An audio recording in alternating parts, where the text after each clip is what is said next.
ETF index mutual funds నేర్చుకుని stock మార్కెట్లో రాణించాలనుకుంటున్నారా? వెంటనే ఈ నెంబర్కి కాల్ చేయండి.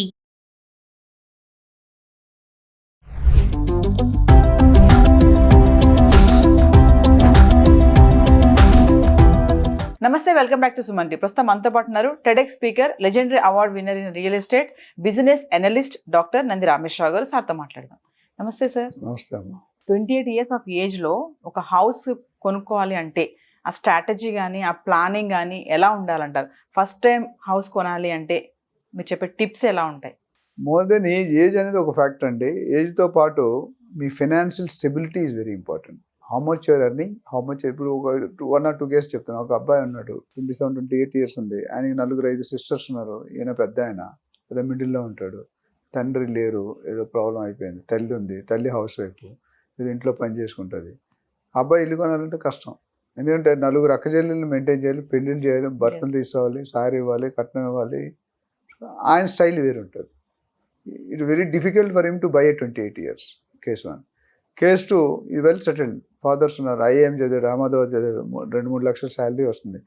మంచి అమ్మాయిని పెళ్లి చేసుకుంటే ఆవిడకు 2-3 లక్షలు వస్తుంది. నేను ఒక అబ్బాయిని చూశాను, ఐఏఎం అహ్మదాబాద్, ఐఎస్బి హైదరాబాద్, 2 చదివి is investment banker, is gold medallist, state gold medallist. అలాంటి అబ్బాయికి 5-6 లక్షల శాలరీ వస్తుంది. కొత్త ఇనిషియల్ 25 వాల్ టైప్ ఆఫ్ ప్లానింగ్ వేరుంటుంది.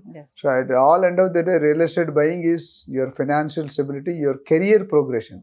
డ్రైవర్గా చేరినట్టు డ్రైవర్గానే రిటైర్ అవుతారు. కండక్టర్గా చేరినట్టు కండక్టర్, ఏదో స్లాబ్ 50 రూపాయలు 100 రూపాయలు పెరుగుతుంది. అదే ఇంజనీర్గా చేరినట్టు ఇంజనీర్ లేదు. అది చదువుకున్నాడంటే ప్రమోషన్స్ వస్తాయి. మీరు యాంకర్గా చేరినట్టు తర్వాత జర్నలిస్టు, సీనియర్ జర్నలిస్టు, ఇంకా డైరెక్టర్, ప్రోగ్రామ్ కోఆర్డినేటర్, మీకు ఎట్లయితున్నాయి అట్లా ఆ కెరియర్ కొంతమందికి ఉంటుంది. క్లర్క్లకి, బ్యాంకులో కలిగితే రిటైర్ అయిన అసిస్టెంట్ మేనేజర్ అవడం కష్టం. అదే ప్రొఫెషనల్ ఆఫీసర్ ఏంటంటే డీజీఎం, జిఎం దాకా వెళ్ళిపోతారు. ఇక్కడ నువ్వు మాట్లాడేదానికి అర్థం అంటే 28 yearsలో అజ్యూమ్ ద 23-24 years చదువుకున్నాడు అనుకోండి, పీజీ తర్వాత జాబ్లో జాయిన్ అవుతాడు. ఈ 3-4 years ఎక్కువ సేవ్ చేయడానికి ఉంటుంది. ఎందుకంటే ఫస్ట్ చాలామంది పేరెంట్స్ చూసుకుంటే వాళ్ళు అప్పులు చేసి చదివిస్తారు పిల్లల్ని. కొంతమంది, I'm not talking Adanis and అమ్మ, జనరల్ మిడిల్ క్లాస్లో ఉంది. సో ఫస్ట్ నా కేసులో అయింది. నేను చదువుకునేటప్పుడు కొద్దిగా కష్టంగా ఉండేది కాబట్టి కొన్ని అప్పులు చేయడం జరిగింది. నేను జాబ్ జరిగిన ఫస్ట్ 5 years నేను అప్పులు తీర్చాలి మా డాడీది అనేది వాస్తవం. సో తీర్చిన తర్వాత రిలాక్స్. అప్పటికి 28 అయిపోతుంది. 23 సంవత్సరాలు జాయిన్ అయ్యాను. 28 నా శాలరీ ఏం మిగలలేదు. నేను బతకాలి, మళ్ళీ నేను తల్లిదండ్రులు డబ్బులు పంపించాలి, అప్పులు తీర్చాలి. సో వచ్చిన శాలరీలో 80% దానికే పెట్టేవాడిని. అది బాధ్యత, రెస్పాన్సిబిలిటీ ఫీల్ అయ్యాం కాబట్టి. అందరికీ అలా ఉండదు. కొంత ప్లస్ ఉంటారు, కొంత మైనస్ ఉంటారు. సో ఐడియల్ కేసు తీసుకుంటే ఒక యావరేజ్గా 50,000 వస్తుంది అనుకోండి శాలరీ. 50,000 ఎంత సేవ్ చేయగలుగుతావు? మేబీ 20%, ఒక 10,000. ఇప్పుడున్న కాలంలో చేయగలుగుతా కష్టం. ఒక 2-3 మనుషులకి 1,00,000 రూపాయలు అవుతుంది. నేను మినిమం 1 lakh మినిమం. అది మళ్ళీ మిగతా అని ఇన్సూరెన్స్లు, పాలసీలు అవన్నీ కాబట్టి లైవ్. సర్వెంట్కి 10,000 బంజారా. మా ఇంటి దగ్గర 2,000 ఇచ్చాను సెకండ్, 10,000. అది కూడా డిమాండ్. ఒక గంట చేస్తే 10,000 కావాలండి. సో అలాంటి కేసులో డిఫరెంట్ ఉంటాయి. ఇక నేనేం చెబుతానంటే మీరు 28 yearsలో it's too early to buy until unless you're rich person. Rich మీ మామగారు, మీ తాతగారు, మీ నాన్నగారు రిచ్ పర్సన్ అయి ఉంటే డబ్బులు ఇస్తారు. అత్తగారు అల్లుడు దానం చేసినట్టు అత్తగారు ఇస్తే రెడీగా స్పాన్సర్గా మీరు కొనుక్కోవచ్చు. మీ ఎంత అనుకుంటే I think it's too early. ఎందుకంటే ఒక సేవింగ్స్ అనేది ఒక 10 years సేవింగ్ చేయాలండి. ఇది నా అనుభవం. ఇది మేబీ 100కి సూట్ అవ్వదు. One of the case study చెప్తున్నా. ఇంకొక సందర్భంలో ఇంకో కేస్ స్టడీ వాడు. సో మీరు 5 yearsలో hardly you will save anything.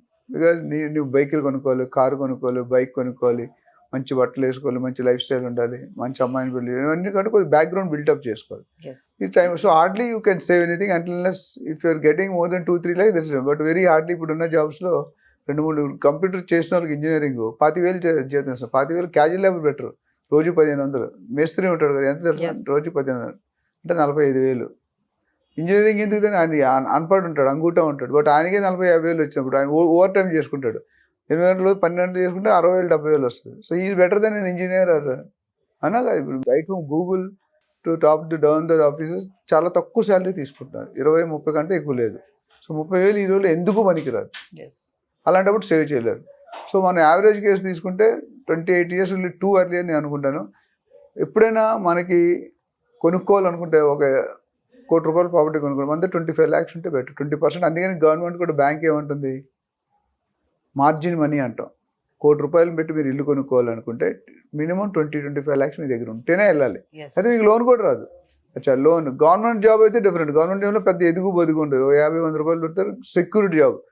కొన్ని గవర్నమెంట్ జాబ్లు చూసాం, బిరో పక్కన లంచ్ చేసి పడుకుంటారు టేబుల్, ఎవరికి తెలియదు, ఎవరు అడగరు. ప్రైవేట్లో అలా వీలు కాదు.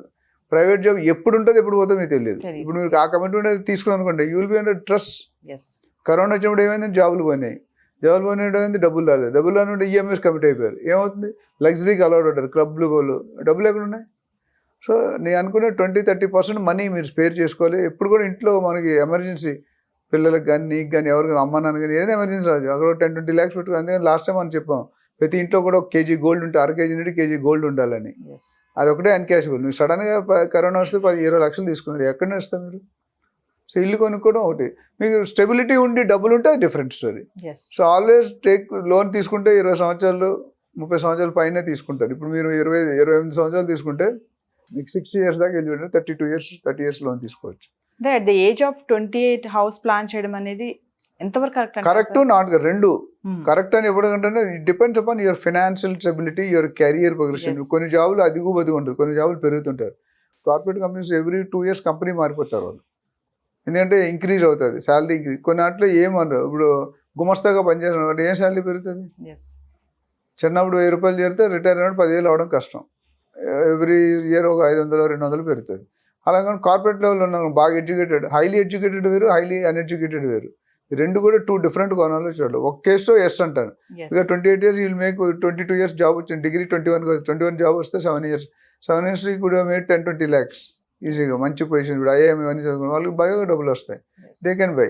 But I'm talking about the other side of the coin, LIG, MIG, HIG and MIG can buy. LIG buying is little tough. So అక్కడ ఉన్న పరిస్థితిలో మనకి family conditions, career position, financial stability, ఎంత సేవ్ చేయగలుగుతున్నాం, ఎంత సేవ్ చేయలేకపోతున్నాం, నీకు inventory ఏమైనా ఆస్తులు ఉన్నాయా, రెంటల్ ఇన్కమ్ ఉందా, ఇవన్నీ కూడా మనం CA దగ్గరకు లేదా CFP అంటారు, సర్టిఫికేట్ ఫైనాన్షియల్ ప్లాన్, వాళ్ళ దగ్గరికి వెళ్తే వాళ్ళకి అనాలిసిస్ చెప్తారు, నీకు ఎంత వస్తుంది, ఎంత సేవ్ చేయగలరు, ఎంత సేవ్ చేయాలి. చాలామంది లాస్ట్ ఒక పాయింట్ చెప్పి క్లోజ్ ఉంది, ఏమంటారంటే ఫస్ట్ ఖర్చు పెట్టేస్తారు, మిగిలింది సేవ్ చేస్తారు. That's wrong. నేను చేసిన పని ఏంటంటే ఫస్ట్ సేవ్ చేసిన పక్కన పెట్టి ఉన్న దాంట్లో అడ్జస్ట్ చేసుకోండి. మటన్ లేకపోతే, చికెన్ లేకపోతే డూ విత్ దాల్ రోటీ, లేకపోతే పచ్చడి మెతుకులు తినండి. సేవింగ్ ఈజ్ ఎ మస్ట్, లేకపోతే యూ విల్ బికమ్ షేవింగ్ వేరు, సేవింగ్ వేరు. సేవింగ్ అంటే పోవడం. ఆ రెండు చూసుకుని చాలామంది ఒక పోయేదంటే కొన్ని కమ్యూనిటీలు ఉన్నాయి, నెక్స్ట్ మంత్ వాళ్ళ బ్రదర్ 10 లక్షలు పంపిస్తారు దుబాయ్ నుండి, 20 లక్షలు ఖర్చు పెట్టుకుని కూర్చుంటాడు, ఆ బ్రదర్ పంపిడు, ఈడేమవుతాడు, డిప్రెషన్లోకి వెళ్ళిపోతాడు, మెంటల్ టార్చర్.